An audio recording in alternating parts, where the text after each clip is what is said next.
getting money from Britain was very difficult.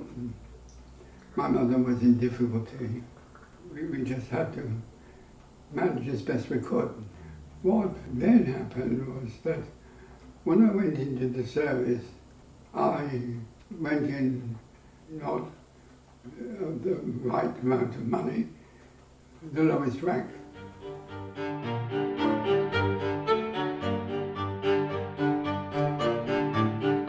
But what again was happening is there were people who were willing to take me on under any circumstance simply because I was willing, and 3 or 4 people refused point blank immediately because I wasn't old enough.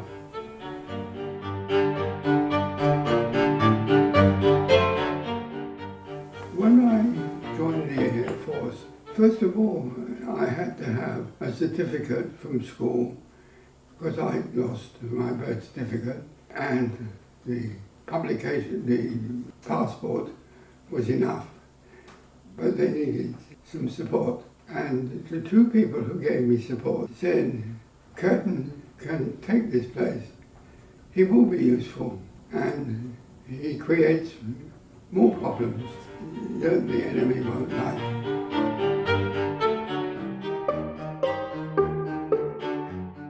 When I went to my first job, it was washing down an aeroplane. While I was washing down an aeroplane, a very senior officer who was walking past looked at me in surprise, because I looked a bit young, and said to me, "What made you come here?" And I said, "The Germans." And he laughed, and he said, "Well, what are you going to do about it?" And I said, "We'll get him down." And he said, "But what jobs can you want to do?" I said, "Anything I'm going." And he was curious about this. He then said, "Very well." And at this point, I said, "Well, I'm going to become a doctor at some stage, if I could find the money, or my mother could find the money." So I did it in Latin, and he nodded his head and moved me into the orderly room. And that began the problems with them. Next, what I did was to rearrange some of the files that I was organising in what I thought was a better system. That infuriated the man who was immediately above me, but it didn't. The man who was immediately above him. And that began my life. What I discovered was that some people solved the problems as they were expected to do, and some people solved the problem as they thought it ought to be done. I wonder if you're both being supported by the boss and being at a junior level gave you a safe space to try things, to experiment. Actually, it turned out to be very dangerous, because one of the things is I collected enemies fairly fast, and they arranged for me to do work which was ordinary until somebody came along and it changed again. Anyway, I kept being warned not to make my jokes. When a field marshal came to inspect the place, he was told that I was a local who had joined, and he lifted an eyebrow. He said, "Well, how do you get on with this?" And I said, "I'm determined that we win." He said, "Oh, we all are. Why you?"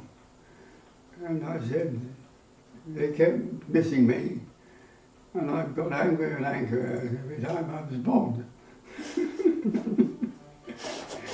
He found that funny too.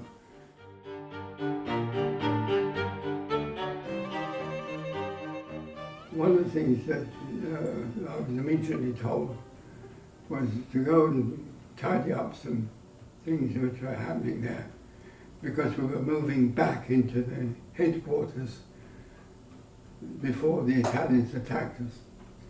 And I went into the headquarters, and there on the wall, left over from long ago, was a map of the Mediterranean, which was partly burnt, but was stuck to the wall. And it had marks on it of where the planes, our planes, could go and come in to land. And I thought, we're acquiring this now. I'd seen this map elsewhere, so I went and got it and changed it over. They were amazed. Why did you do that? That map is wasted. And I said, no, sir.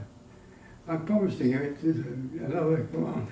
And eventually, my senior burst into laughter and said, he needs to be nearer to the enemy. And I was sent to Italy.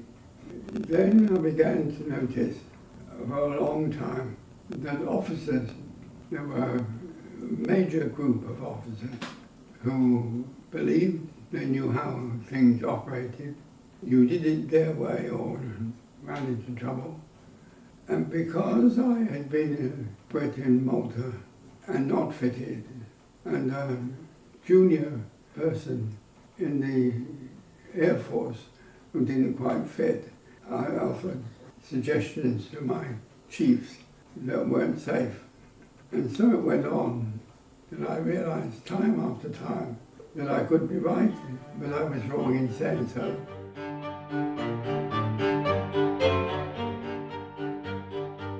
Because I went into different countries, doing different jobs, being given jobs which were almost beyond me, and in other cases where the job was taken from me. And I think this package left behind a person who was calculating all the time. And essentially, it began to break through into here. And that is, the team you're working with is vital. It contains differences within the team to cover all that's required. But in an engineering unit, the accountant is hated. In the accounting unit, the engineering is an idiot, and so it goes on. I was learning about thinking long before I went to university even, and there was a number of reasons why that was, but mainly it was I was curious as to why people persisted in doing things which were difficult and weren't succeeding, and when they gave up, they gave it up altogether.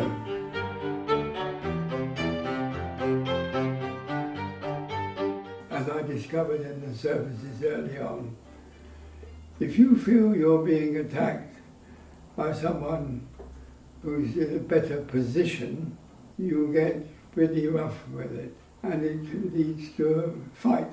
But no animal does this in this way. These are the things we now have to learn. The more varied is the team, the more certain it is if it collaborates to solve the problem. And the more destruction it will do if it doesn't agree with the extreme. We all can make mistakes.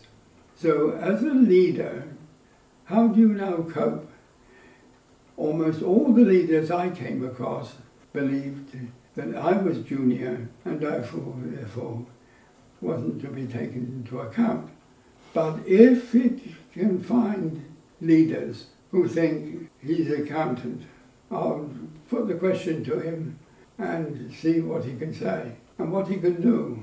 He's here because he's better than I am on this work, and therefore the better I use him, that's the thing that has to come, then the more certain we are likely to succeed. And once you've got that operating, there are certain teams that I came across who really work with one another and spend a lot of time honouring one another. When you get that operation, what amazed me was that the leader became more powerful, not less.